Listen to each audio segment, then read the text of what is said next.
통해서 함께 볼 말씀은 디모데후서 4장입니다.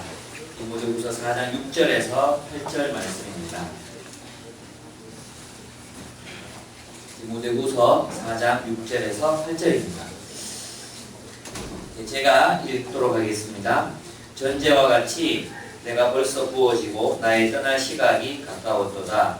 나는 선한 싸움을 싸우고 나의 달려갈 길을 마치고 믿음을 지켰으니 이제 후로는 나를 위하여 의의 면류관이 예비되었으므로 주 곧 의로우신 재판장이 그날에 내게 주실 것이며 내게만 아니라 주의 나타나심을 사모하는 모든 자에게노니라. 아멘. 예. 오늘 말씀의 제목은 끝까지 달려간 사람들이라는 제목입니다. 우리 모두는 끝까지 잘 달리고 싶습니다. 특별히 우리 마라톤 선수들의 소망이 있다면 이제 완주하는 것이죠. 완주하는 것. 마라톤 운동을 하는 사람들의 대부분 공통적인 목표는 뭐 1등하기, 2등하기 이런 것보다도 42.195km를 완주하겠다는 소망이 것입니다. 마찬가지로 우리 그리스도인들에게도 한 소망이 있습니다. 그 한 소망은 다름 아닌 그리스도인의 삶을 잘 마무리하는 것일 것입니다. 끝까지 잘 달려가는 것일 것입니다. 그런데 우리의 소원과는 달리 끝까지 잘 달리고 싶은 그런 소원과는 달리 완주하는 사람이 그렇게 많지 않습니다.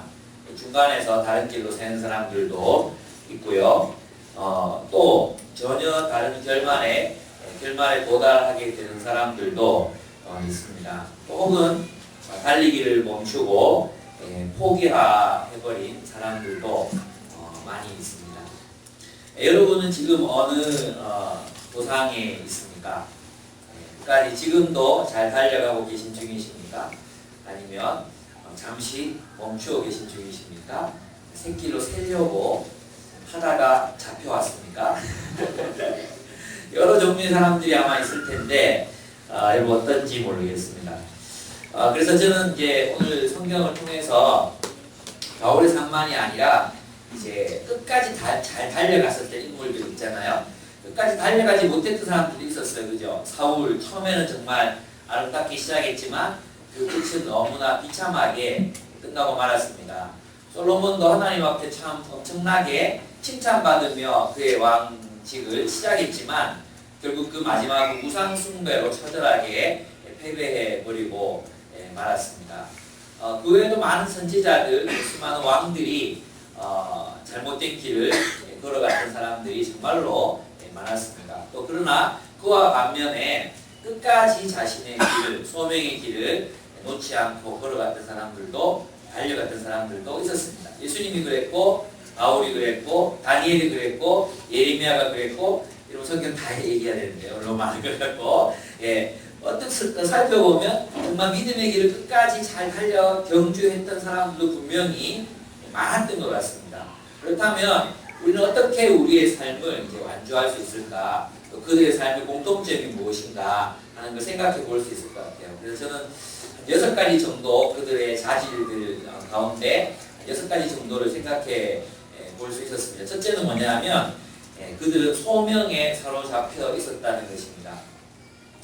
그들을 붙든 것은 끝까지 달려간 사람들, 그들을 붙든 것은 야망이 아니었습니다. 그들은 야망에 붙들려 살지 않았습니다. 야망이 아니라 소명에 붙들려 살았던 것입니다. 여러분, 다시 잘못하면 우리가 소명을 따르지 않고 야망을 따라 살 수 있습니다. 소명에 사로잡히지 않으면 우리 야망에 사로잡혀서 살아가게 됩니다. 그 대표적인 사람이 누구죠? 사울이었습니다. 소명으로 시작했습니다. 하나님의 부르심으로 왕이 되었습니다. 그러나 결국 그를 사로잡은 것은, 그를 삼킨 것은 야망이었습니다. 소명이 아니라 야망에 삼킴을 당했기 때문에 그 결국은 비참하게 전쟁터에서 참 죽는 것이었습니다. 우리를 붙잡는 것이 소명이어야 합니다. 예수님은 하나님 나라의 복음을 전파하여 하나님 나라의 백성을 세우는 일에 사로잡히셨습니다. 바울은 모든 열방과 민족들에게 복음을 전하라는 예수 그리스도의 부르심에 붙들렸습니다. 그렇습니다. 우리가 소명을 붙드는 것이 아닙니다. 가만히 들여다보면 소명이 우리를 붙듭니다. 소명에 사로잡힐 때 우리의 삶이 바르게 설 수 있습니다. 우리가 붙들고 싶다고 붙들어지는 것이 아니라 하나님의 부르심에 사로잡힐 때 우리의 인생은 끝까지 잘 달려갈 수 있는 인생이 될 수 있다는 것입니다. 여러분은 지금 사로잡고 움직이게 만들고 여러분들로 하여금 운동하게 하고 여러분들로 하여금 나아가게 하는 힘, 그것은 어디에서 나오는 것입니까? 소명에서부터 나오는 것입니까? 아니면 야망이나 혹은 두려움 때문입니까? 여러분, 두려움도 우리가 살아가는 데 그 큰 동기가 된다는 것을 아십니까? 세상에서의 두려움이 여러분을 움직이게 하는 힘입니까? 아니면 소명입니까? 여러분, 소명에 붙들리십시오. 우리의 공통적인 소명이 이 땅에 하나님 나라 공동체를 세워가는 것입니다. 그 하나님 나라 공동체를 세워가기 위해서 각기 다른 모양으로 섬길 뿐이지 우리 모두의 부르심은 사실 예수님이나 바울이나 선지자들이나 모든 그리스도인의 부르심은 동일한 것입니다. 그것은 바로 하나님 나라의 백성들을 세워가는 것, 이 땅에 하나님 나라를 세우는 것입니다. 그것이 여러분의 소명, 그것을 붙들림 받아서 끝까지 여러분이 살아가는 여러분들이 되셨으면 좋겠습니다. 두 번째, 비전의 실제화입니다. 여러분, 끝까지 달려간 사람들의 특징을 살펴보면 그들은 비전을 실제적인 것으로 만들어내었던 사람이라는 것을 알 수 있습니다. 그들의 비전은 몽상이 아니었습니다. 놀랍게도 끝까지 달려갔던 사람들 대부분을 보면 그들은 그 비전을 현실화시키는 힘이 있었던 것입니다.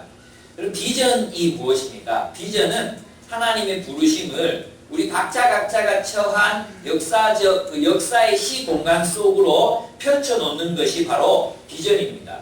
다시 말해서 우리가 살아가는 이 시대 속에서 우리가 주님 앞으로 해서 부르심 받은 그 소명을 구현시키는 것, 우리가 살아가는 이 시대와 역사 속에서 주님의 부르심을 현실화시키는 것, 역사 속에서 우리의 구체적인 삶의 현실 속에서 구체화시켜 놓는 것, 그 최종적 그림이 바로 비전이라는 것입니다.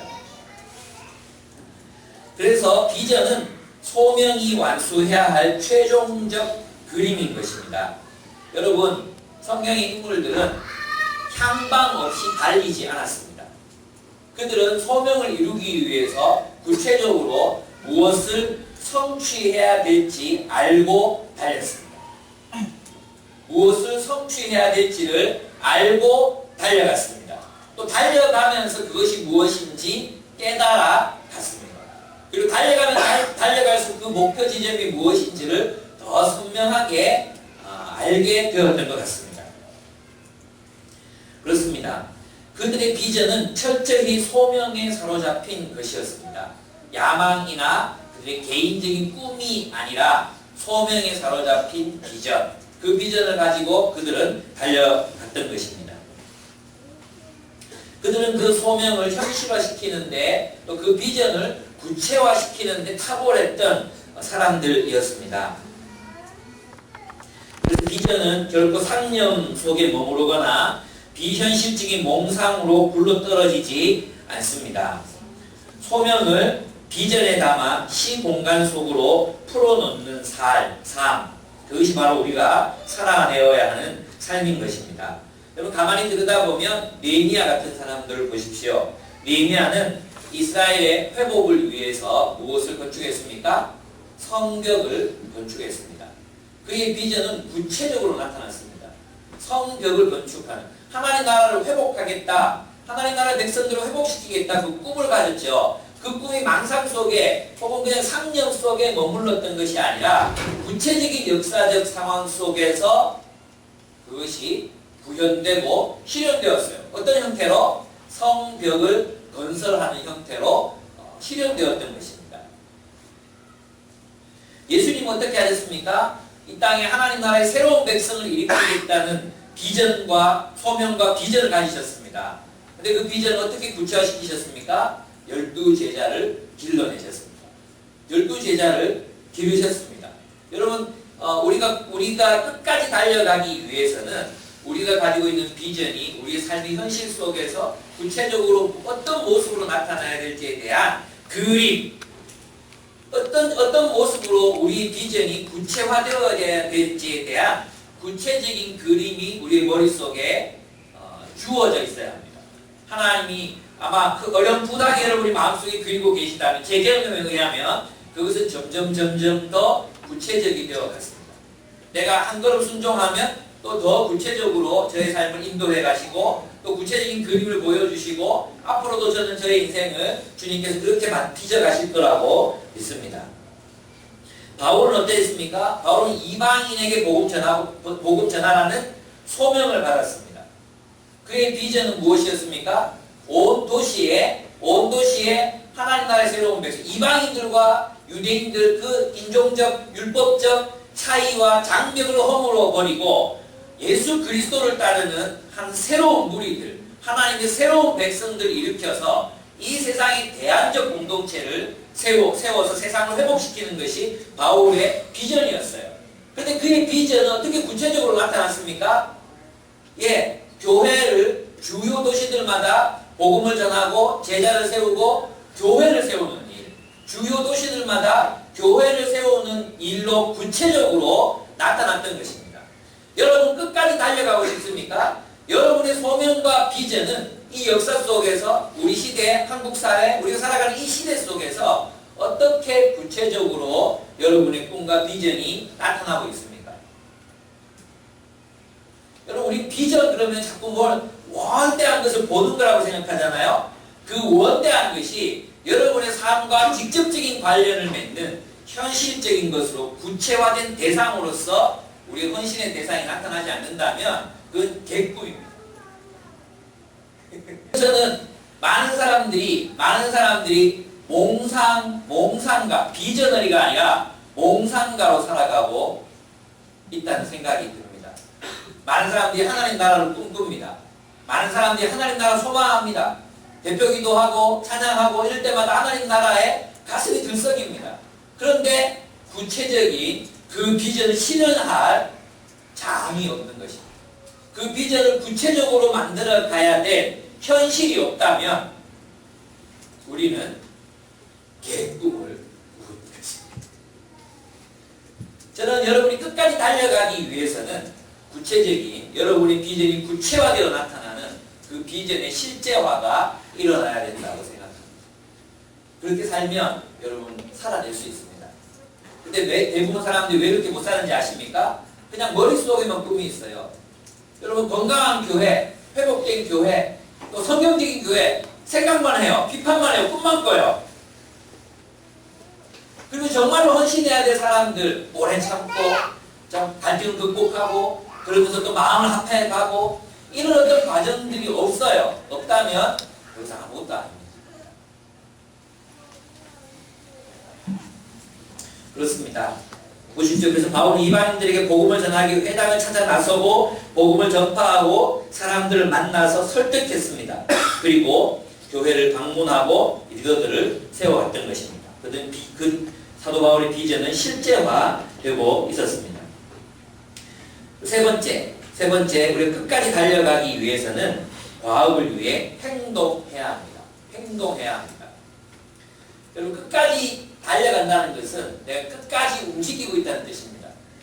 내가 끝까지 달려간다는 것은 내가 계속해서 무빙하고 있다, 활동하고 있고 계속해서 움직이고 있고 한 방향을 향해서 계속해서 나아가고 있다는 것을 의미합니다.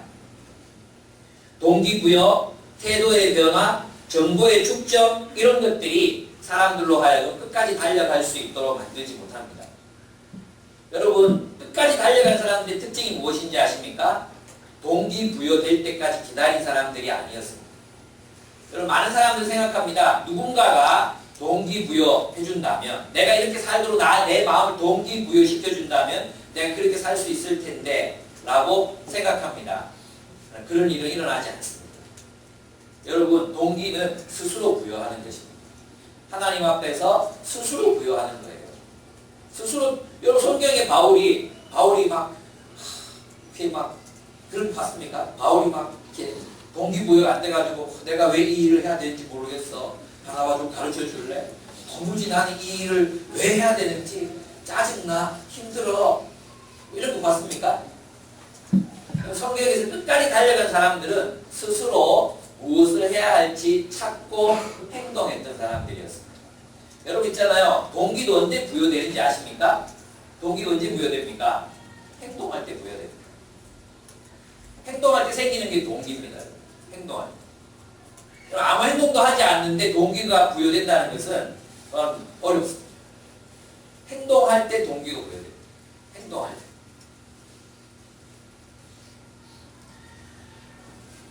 여러분 태도가 이 사람의 어떤 애티튜드, 태도가 바뀌면 행동할 거라고 생각하잖아요. 그래서 우리 그 사람의 마음의 자세라든지 태도를 바꾸려고 많이 애를 씁니다. 천만의 말씀. 태도가 바뀐다고 행동이 변하지 않습니다. 지식을 많이 전달해 준다고 그 사람이 활동하는 것도 아닙니다. 여러분 이런 사람들은 끝까지 달려가기 위해서 늘 생각에 머물고 늘 또 누군가를 의지해서 움직여야만 하고 또 뭔가 감동이 되면 잠깐 동안 움직였다가 또 말아버리는 삶을 계속해서 반복하고 또 이렇게 많은 성경 보라고 많은 걸 알아도 왜 내 삶이 변화되지 않을까라고 그렇게 느끼는 사람들이 있다면 문제는 단 한 가지입니다. 무엇입니까? 행동하는 것입니다.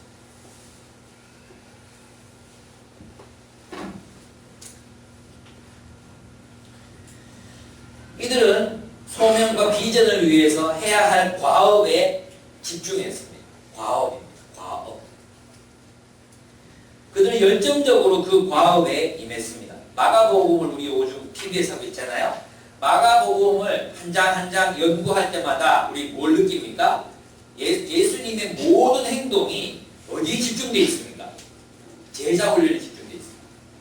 뭐 변화산에서 자기의 모습을 보여주고 병든 자를 고치고 이 모든 일의 목적이 제자들로 하여금 믿음을 갖게 하는 것이었습니다.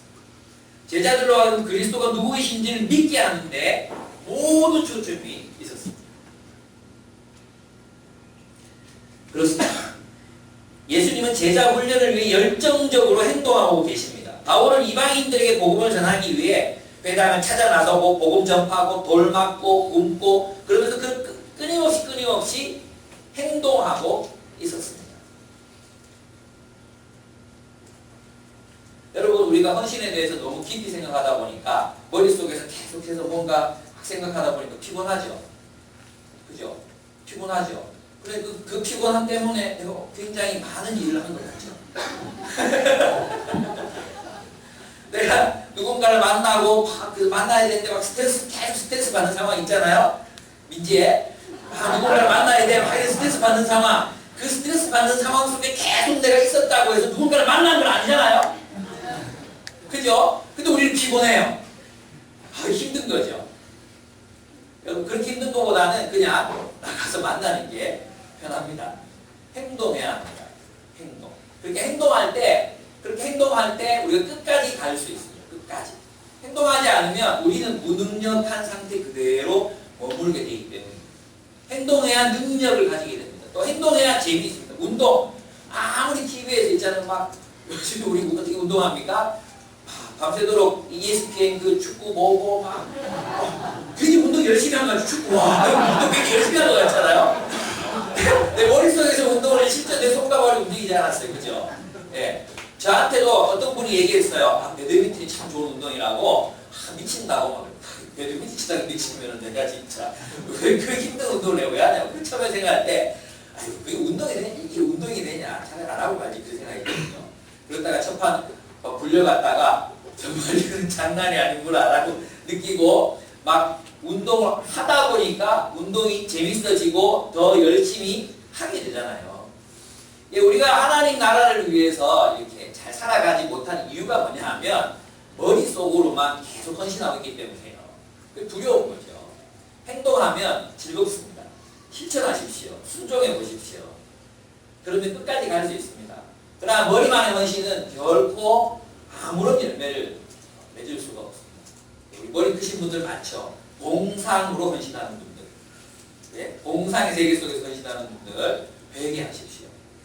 회개하시고 이제 생각 그만하고 그냥 한 가지 옳으니까 또 생각을 안 하면 안 돼.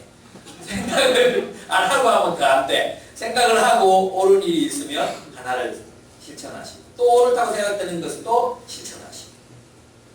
네 번째, 끝까지 달려가는 사람들의 특징은 한 방향으로의 일치입니다. 한 방향으로의 일치. 그리고 끝까지 달려가는 삶을 살았던 사람들의 삶에서 볼 수 있는 공통점 중 하나는 자신의 삶을 소명과 비전에 맞추어 일치시켰다는 것입니다. 그들의 삶은 분열되어 있지 않았습니다. 여러분, 바울은 왜 천막을 만들어 팔았습니까? 복음을 전하기 위해서였습니다. 예수님의 제자들은 예수를 따르기 위해서 어떻게 했습니까? 모든 것을 포기했습니다. 모든 것을 버렸습니다. 배도 버리고 그물도 버리고 물고기도 버리고 집도 버리고 예수를 따랐습니다. 그렇습니다. 여러분, 저는 깜짝 놀랐는 게 있잖아요. 마크 주커버거, 이름 마크 주커버거 뭡니까? 주커버가. 예. 그 사람이 젊은이잖아요. 참, 우리는 뭐 했는지 몰라. 예. 걔는 맨날 똑같은 옷만 입어요. 맨날 똑같은 티만 입어요. 왜 그렇게 하느냐고 이제 누가 질문을 했어요. 뭐라고 대답했습니까? 예. 옷을 고르는데 에너지를 쓰기 싫어서 똑같은 옷만 입는다. 옷을 고르는데 시간과 에너지를 쓰기 싫어서 그 모든 그 시간조차도 고객을 위한 서비스를 하기 위해서 똑같은 티만 입는다. 또 누가 그랬습니까? 스티브 잡스도 그랬죠. 미친놈들. 여러분, 그 한 가지, 그런 사람들이 뭔가를 만들어내고 끝까지 가는 것입니다. 볼장을 볼 때까지 가는 것입니다. 여러분, 우리들의 삶은 너무 복잡합니다. 너무 다양한 방면으로 우리의 삶이 뻗쳐 있습니다. 너무 많은 것들을 신경 쓰면서 삽니다. 너무 많은 방향으로 우리의 삶이 막 초점을 맞추지 못한 채 흩어져 있습니다. 아무것도 이룰 수가 없습니다. 끝까지 달려간 사람들의 삶의 특징을 보면 그의 소명과 비전, 그가 이루어야 될 과업, 그것에 분명한 한방향 정렬, 얼라인먼트, 한방향 정렬을 이루고 그 방향으로만 달려갔던 것을 볼 수 있습니다. 그럼 여러분들이 아마 이런 질문이 생길 것입니다. 직장인으로서 우리는 직장에서 일을 합니다. 돈을 벌입니다. 그것도 하루에 12시간씩 노예같이 일하며 살아야 됩니다. 그럼 우리가 어떻게 이 일과 또 이런 우리 소명과 비전을 따라 한방향 정렬을 할 수 있겠습니까? 이런 질문을 여러분들이 아마 하실 수 있을 것 같습니다. 그 대답은 그리스도의 명령에 나타나 있습니다. 우리 직장 생활을 어떻게 해야 합니까? 증인으로 살아라고. 우리가 여러분 직장에 가서 일하는 이유가 무엇입니까? 증인됨을 위해서입니다. 우리는 모라비안 교도들처럼 노예들에게 복음을 전하기 위해서 우리 자신을 노예로 팔지 않아도 됩니다. 왜? 우리가 노예니까! 우리의 정체성이 이미 노예이기 때문에 우리는 우리 자신을 노예에게 복음 전하기 위해서 노예가 될 필요가 없습니다. 왜? 노예니까! 이미 여러분은 팔렸어요. 이제 우리 남은 것 한 가지는 그 안에서 선교적 삶을 살아가는 것입니다. 여러분의 모든 삶이 선교가 되게 하는 것입니다. 여러분이 일하는 태도, 여러분이 말하는 방식, 여러분이 돈을 쓰는 것, 돈을 쓰는 이유, 돈을 버는 이유, 이 모든 것들이 선교를 향해. 이때 말하는 선교라는 것은 증인됨을 말하는 것입니다. 증인됨. 하나님의 통치를 실현하는 삶. 하나님이 나를 통치하시고 계시다. 하나님의 영광, 그 영광을 드러내는 삶을 사는 것입니다.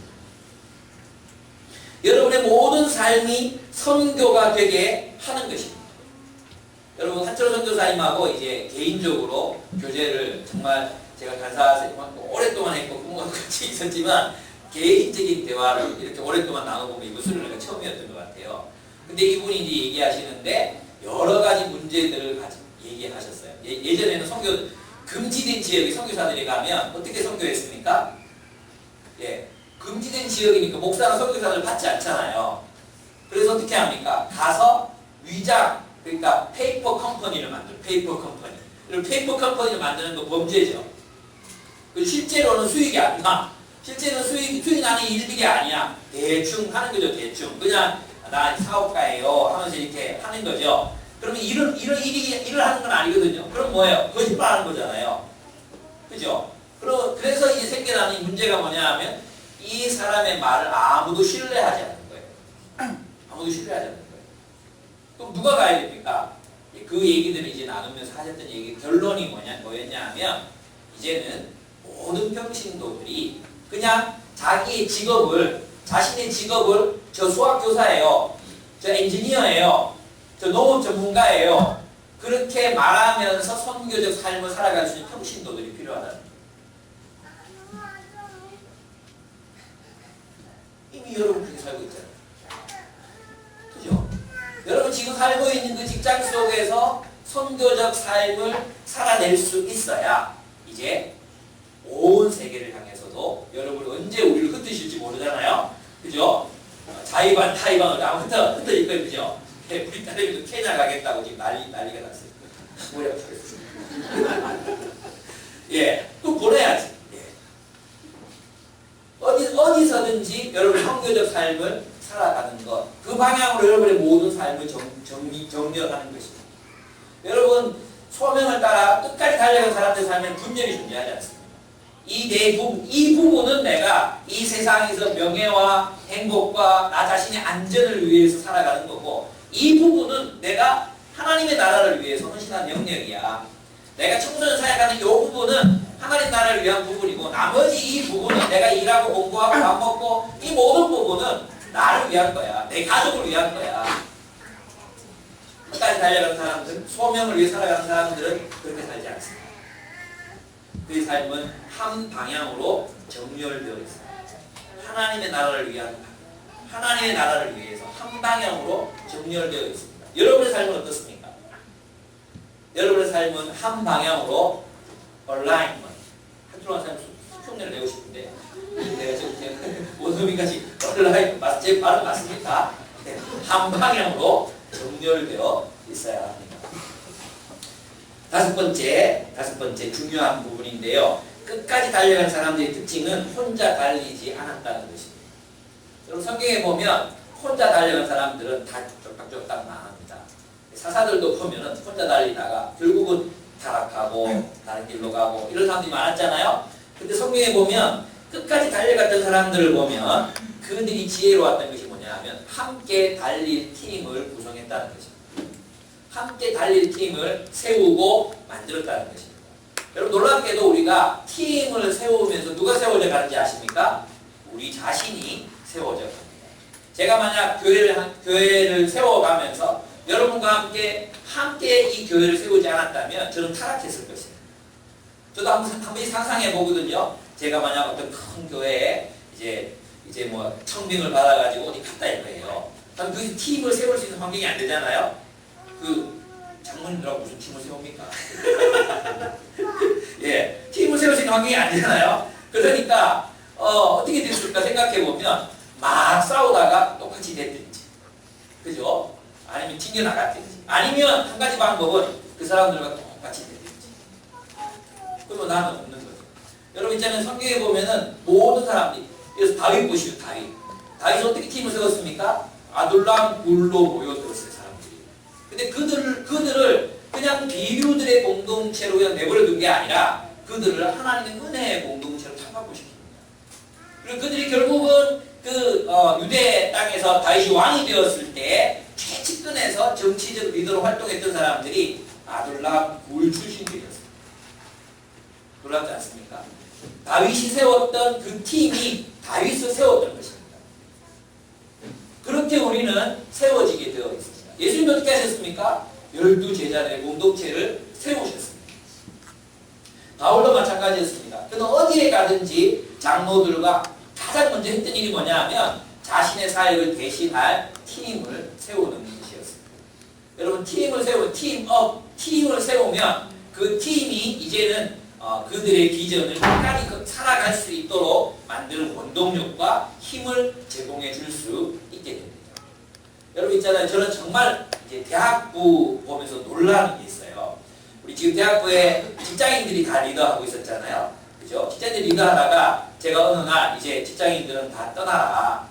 대학생들 키우겠다. 이렇게 해서 대학생들 리더가 됐어요. 그때 뭐 정남이, 해미 뭐 이런 친구들이 수치기가 된 거예요. 실명을 말해서 정말 미안하다. 근데 있잖아요. 제가 진짜 놀라는 건 뭐냐면 정말 걱정 많이 했거든요. 예, 정의자매나 위에 이제 직장인 리더로 있다는 정의자매나 쟤들이 할 수 있을까 걱정을 정말로 많이 했거든요. 예. 그런데 몇 년 지나서 이제 지금 모습을 보잖아요. 와, 혜리도 그렇고 저기 일대랑 병관이 어디가 병다리가 저기 일대랑 저기서 너무 멋있게 성장이 여러분 있잖아요. 이 사람들이 뭐 특별나서 특별해진 게 아니에요. 제가 볼 때는 자리가 이 사람들 만들어가. 자리. 그래서 여러분 있잖아요. 소망하셔야 돼요. 소망. 내가 한번 제대로 살아보고 싶다. 그러면 성경에 보면 장모 되기를 소원한다 그랬잖아요. 이상한 방식으로 장모 되면 안 되고 팀을 세우고 사람들을 세우고 사람들을 일으키다 보면 누가 세워지는지 아십니까? 내가 세워집니다. 여러분 있잖아요. 우리가 소명을 붙잡는 게 아니라 소명이 우리를 붙들어준다니까요. 소명이 우리를 붙들어준다는 거예요. 비전이 우리를 붙들어주듯이 마찬가지로 팀이 우리를 붙들어주는 거예요. 이 팀이 뭐예요? 공동체 소원이 아닙니까? 저는 우리가 그런 삶을 소망해야 된다고 생각합니다. 여러분 함께 같은 비전과 목표를 이루기 위해서 일하고 계십니까?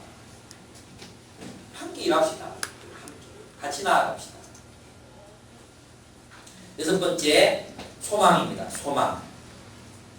끝까지 걸어갔던 사람들의 특징, 그것은 바로 소망이었습니다. 소망은 이것입니다. 불가능한 것을 믿는 게 아닙니다. 불가능한 것을 희망하는 게 아닙니다. 고도를 기다리며, 고도 보지 않잖아요? 그죠? 그렇게 불가능한, 이루어지지 않은 일을 막 소망하는 거. 잠깐 가야 되는데, 2016년 안에 결혼해야 되는데 그 기도해야 돼. 소망하지 말고 기도하셔야 돼. 소망은 하나님의 신실함 때문에 가지는 낙관적 희망입니다. 소망은 하나님의 신실함 때문에 가지는 낙관적 희망입니다. 하나님의 신실함. 하나님이 우리를 구원하시겠다고 약속하셨어요. 하나님이 신실하십니다. 하나님도 우리를 사랑하십니다. 우리를 구원하시지 않겠습니까? 그렇다면 하나님께 소망을 둔 우리는 하나님의 구원하심을 확신할 수 있습니까? 없습니까? 확신할 수 있습니다. 하나님의 함께 하심을 믿는 우리는 하나님의 승리를 소망할 수 있습니까? 없습니까? 소망할 수 있습니다. 하나님의 그 신실하심을 우리가 기억하게 될 때 하나님 우리 교회를 통해서 하나님의 신실하신 그분께서 우리 교회를 통해서 열매를 맺어가시고 악의 제국을 이기시고 승리할 거라는 것을 믿는 것입니다. 우리가 신이 깔 것을 확신하는 이유는 하나님이 나를 사랑하신다는 그분의 그 신실하심 때문인 것입니다. 이게 안 믿으십니까? 만약에 우리가 이제 결혼을 안 하게 되잖아요. 안 하게 된다면 그것이 하나님의 또 신실하심 때문에 또 그렇게 하실 수 있다는 것입니다. 우리가 그걸 믿어야 합니다. 그래서 소망은 낙관하게 하는 것입니다. 그래서 있잖아요. 저는 그래요. 제가 볼 때는 저는 있잖아요. 원래 본성이 굉장히 비관적인 사람이에요. 아마 저의 본질을 느끼셨던 분이 있어요. 제가 이 안 좋을 때는 제가 굉장히 비관적이에요. 비관적인 사람이거든요. 비관적이고 아주 좀 이렇게 아주 못됐어요. 그런 면이 안에 있거든요. 그런데 제가 하나님을 알게 되고 나서 변화된 부분이 있어요. 그게 뭐냐면 낙관적이에요. 저는 정말 비관적인 관점을 가진 사람이었는데 하나님을 알고 그분의 신실하신 내가 경험해 가는 것으로 낙관적이 돼요. 사람들이 있잖아요. 특별히 사람들이 돼서 그런 것 같아요. 사람들을 보면 왜 사람들이 쉽게 피곤하잖아요. 쉽게 피곤하고 쉽게 절망해버리고 쉽게 포기해버리잖아요. 근데 그게 이제 내가 하나님의 신실한 나를 변화시키신 나를 변화시키신 그 하나님을 생각하면 하나님이 파도 변했는데 걔는 더 변하지 소망이 되는 거예요. 낙관하게 되는 거죠. 여러분 마찬가지예요. 여러분 우리가 하나님을 알게 되면 알게 될수록 우리는 낙관적이 돼요. 여러분 그래서 있잖아요. 변화를 일으키는 사람들이나 어떤 일들을 이제 놀라운 업적을 성취한 사람들의 특징 중에 한 가지가 뭐냐 하면 낙관입니다. 낙관. 근데 이 낙관은 어디에서부터 나오는 거냐 하면 그의 오랜 승리의 경험을 통해서 나오는 거예요. 그러니까 오랫동안 계속해서 승리가 축적된 그 경험을 통해서 낙관이 나오는 거예요. 그래서 있잖아요. 탁월한 리더는 그런 부분에서 관점이 낙관적이에요. 왜냐하면 됐거든요. 그렇게 하니까 이렇게 돼본 경험이 많거든요. 그래서 낙관하게 되는 거죠. 우리 사람들에 대해서나 공동체에 대해서도 마찬가지입니다. 그렇습니다. 우리가 하나님의 신실하심과 하나님의 일하심과 하나님의 사랑하심을 믿는다면 우리는 우리 자신에 대해서나 서로에 대해서나 한국 교회에 대해서나 온 세계의 그 선교적 상황을 보면서나 우리 낙관할 수 있는 것입니다. 왜 그렇습니까? 하나님이 구원하시겠다고 약속하셨거든요. 그럼 지금 우리 캠퍼스 상황을 보니 캠퍼스 강사님들 계시죠? 캠퍼스 상황을 보면 비관적이죠. 너무 막 망망이 되고 그렇지 않습니까? 그런데 우리가 학생들을 보고 하는 게 아니잖아요. 원래부터 누구 보고 했습니까? 여러분 왜 강사님 되셨습니까? 우리 어디가 동해년제 정예자매사 어디 갔습니까? 예, 수지자매. 예. 우리가 처음부터 학생들 보고 한 게 아니잖아요. 누구 보고 했습니까? 하나님 보고. 그죠? 우리 청소년팀 마찬가지죠. 아이들 상태를 보면 절망할 수밖에 없지만 야 선생님들 보고 좀 너희들 보고 소망을 갖게 좀 만들어봐. 소망. 이거 소망이 좀 해줘. 소망. 현민아 이거 소망이 돼야 돼. 소망. 막 현민이를 보면 막 선생님들이 막 소망이 생기고 막 청소년 사회 막 너무 하고 싶어지고 이거 보여줘야 돼. 그죠? 예, 니들 상태가 지금 바닥이기 때문에 조금 올라가도 소망을 줄 수 있어. 그래서 그들은 상황이 어려워도 고난이 와도 또 객관적인 통계가 부정적이어도 낙심하지 않습니다. 왜 그렇습니까? 하나님의 신실하심을 신뢰하기 때문입니다. 믿으십니까? 아멘? 여러분 자신에 대해서도 믿으십니까? 신실하신 하나님이 여러분 그냥 내버려 두시겠습니까? never. 절대 그렇지 않습니다. 하나님의 신실하심을 기억을. 왜 여러분, 저 여러분에게 좀 드리고 싶은 말씀이 있어요. 우리 하나님의 신실하심을 기억한다면 길을 찾게 될 것입니다. 그래서 소망은 길을 찾게 만듭니다. 신실하신 하나님이 길을 낼 것이다. 여기서 내가 좌절하게 하지 않을 것이다. 길을 낼 것이다. 소망하십시오. 소망은 힘을 끌어모읍니다. 소망은 결코 좌절하지 않게 만듭니다. 소망은 세상의 압력에 굴복하지 않게 만드는 것입니다. 그런데 여러분, 우리는 하나님이 마치 신실하지 않은 것처럼 행동합니다. 아니, 하나님이 살아계시지 않는 것처럼 행동합니다. 우리 결혼 문제나 또 세상의 어떤 악이 관념하는 세상을 볼 때나 한국교회 상황을 볼 때나 어떠한 지체들이 변화되는 그런 모습들을 기대할 때나 우리는 마치 하나님이 없는 것처럼 소망하지 않습니다. 기대를 걸지 않습니다. 우리들은 아무런 소망 없는 사람들이었지만 그리스도 때문에 소망을 가지게 된 사람들인데 우리는 소망하지 않습니다. 제가 한 2달 동안 설교하면서 정말 힘들었습니다. 주차리가 막 떨면서 막 찬양을 해도 이러고 있는 여러분, 내가 하나님 말씀을 깨닫고 나면 턱 서면 나한테 막 전달되어 오는 그 부정적인 느낌과 이런 것들이 저를 힘들게 만들었어요. 근데 제가 그걸 깨달았어요. 아, 내가 왜 힘들었는가? 내가 지지 않으려고. 이게 여러분에게 지지 않는 거예요. 내가 여러분에게 길을 빨리지도 않을 것이고 기간 눌리지도 않을 것이고 내가 하나님의 신실하심을 의지하고 소망할 것입니다. 아멘?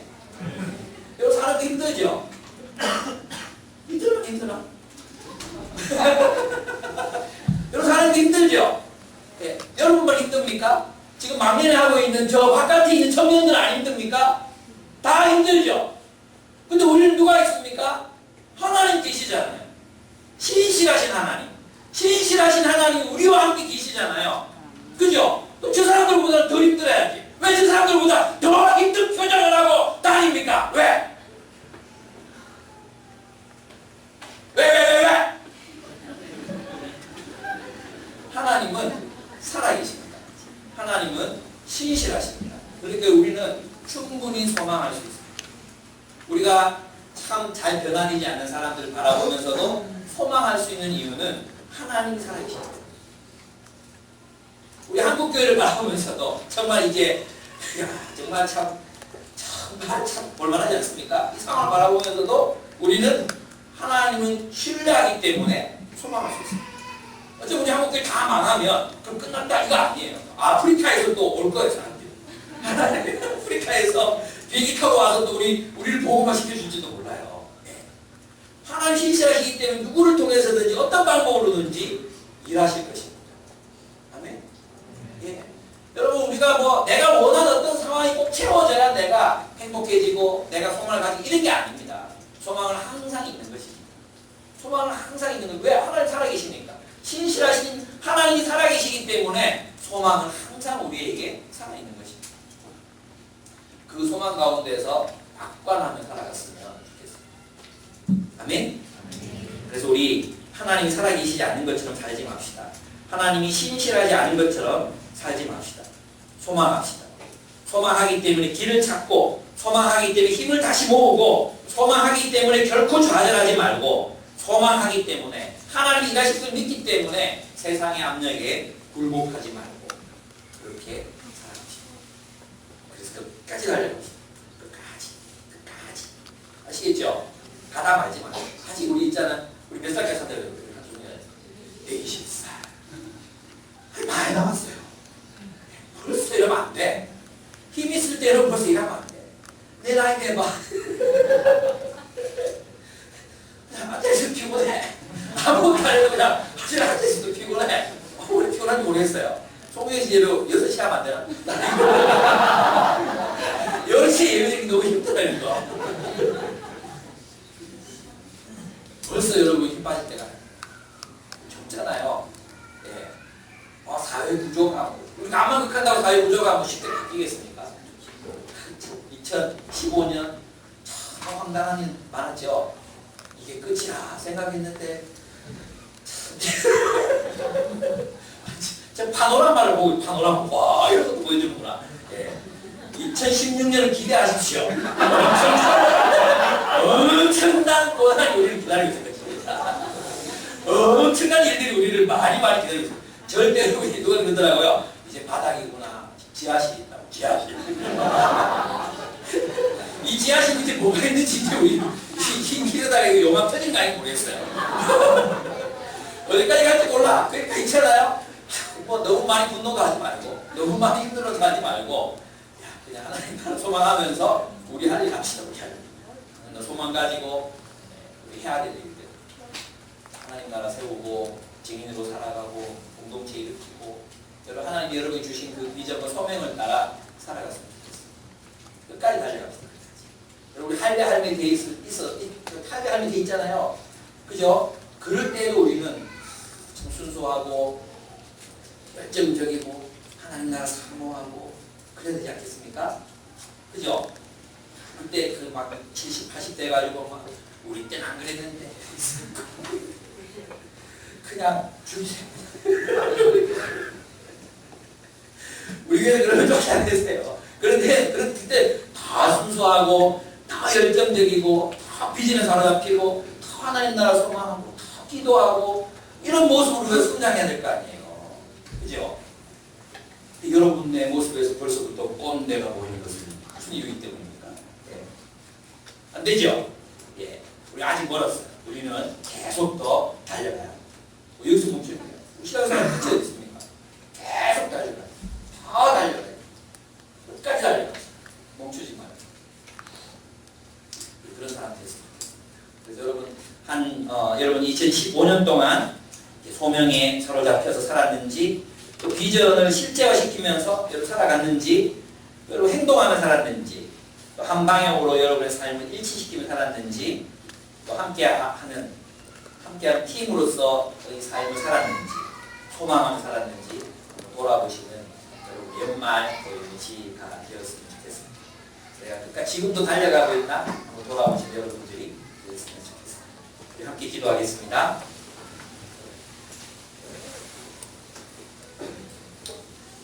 예, 나는 지금도 달리고 있다. 예레미야서에 나오는 말씀처럼 주와 함께 달려가리이다. 말들과 함께 달려가리이다. 파도 속으로 뛰어들게로 가리이다. 고백했던 예레미야처럼 예레미야 그가 살아갔던 삶도 그렇게 만만치 않아요. 아니 우리보다 훨씬 더 힘든 삶을 살아야만 했습니다. 그러나 그는 주와 함께 달려가리이다라고 고백합니다. 그래서 사도 바울은 우리보다 100배, 1000배, 만배 더 힘든 삶을 살았습니다. 그랬던 그가 달려갈 길 다 마치고 관제와 같이 내가 부음이 되었다. 전제와 같이 부음이 되었다고 이야기하고 있습니다. 다시 우리 달려갈 길이 뭡니까?